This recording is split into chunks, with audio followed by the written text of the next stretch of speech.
नमस्कार।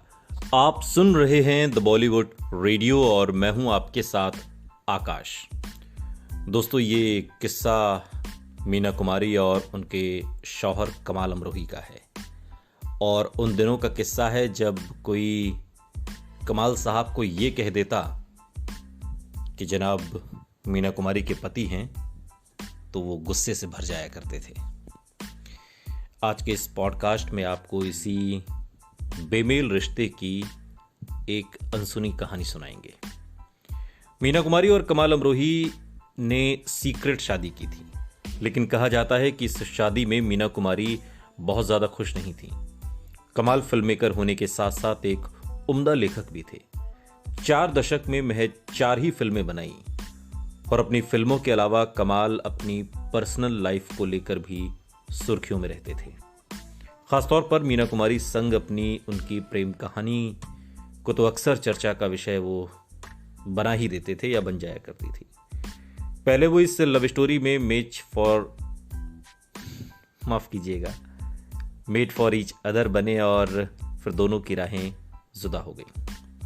रिपोर्ट्स की माने तो एक इवेंट में उन्होंने सिर्फ इस बात पर महफिल छोड़ दी थी कि उन्हें मीना कुमारी का पति कहकर मिलवाया गया था। हिंदी सिनेमा के मास्टर कहे जाने वाले फिल्ममेकर कमाल अमरोही ने अपने करियर में पाकीज़ा, महल, रजिया सुल्तान और दायरा जैसी महज 4 फिल्मों पर काम किया। 4 फिल्में बनाकर कोई डायरेक्टर उस मुकाम पर पहुंच गया जहां लोग ख्वाब देखते हैं। बचपन से ही कमाल अमरोही काफी अच्छा लिखते थे। लाहौर घर वालों की मर्जी के खिलाफ गए और वहां एक उर्दू मैगजीन में काम करने लगे। इसके बाद केएल सहगल ने उन्हें सोहराब मोदी के मिनर्वा प्रोडक्शन हाउस में काम पर रख लिया और इनकी जेलर फिल्म की लिखी स्क्रिप्ट सोहराब को भा गई और इसी के चलते उन्हें प्रोडक्शन ने 750 रुपए के कॉन्ट्रैक्ट पर रख लिया। कुछ फिल्में लिखने के बाद कमाल ने साल 1949 में फिल्म महल से बतौर डायरेक्टर अपने करियर की शुरुआत की। ये फिल्म हिंदी सिनेमा की पहली हॉरर फिल्म मानी गई। यही वो दौर था जब उनकी जिंदगी में मीना कुमारी की एंट्री हुई। दोनों ने गुपचुप तरीके से शादी रचाई और साथ में रहने लगे। लेकिन कमाल बहुत एटीट्यूड वाले इंसान थे। एक इवेंट में उन्हें मीना कुमारी के पति के तौर पर मिलवाया गया तो वो भड़क गए। बात यहां तक पहुंच गई कि वो मीना कुमारी को वहां अकेला छोड़ गए। साथ ही कमाल ने उस शख्स को टोकते हुए कहा, मैं मीना कुमारी का पति नहीं, कमाल अमरोही हूं और ये मेरी पत्नी मीना कुमारी हैं।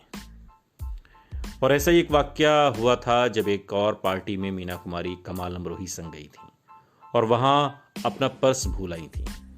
घर पर आकर उन्होंने मीना कुमारी को पर्स दिया और मीना ने कमाल से पूछा कि क्या आपको कुर्सी पर रखा पर्स नहीं दिखा था? तो कमाल ने उत्तर दिया, दिखा था, लेकिन आज पर्स उठाता और फिर कल चप्पल, इसलिए मैंने उसे उठाना ठीक नहीं समझा।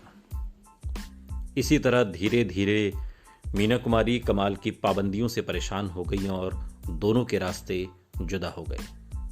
मीना कमाल को छोड़कर फिर अलग भी रहने लगी और इसी झगड़े के बाद मीना कुमारी ने कमाल की फिल्म पाकीज़ा में काम किया।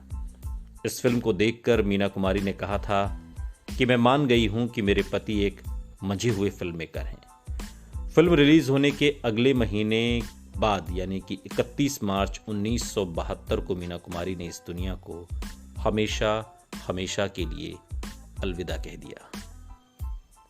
सुनते रहिए द बॉलीवुड रेडियो, सुनता है सारा इंडिया।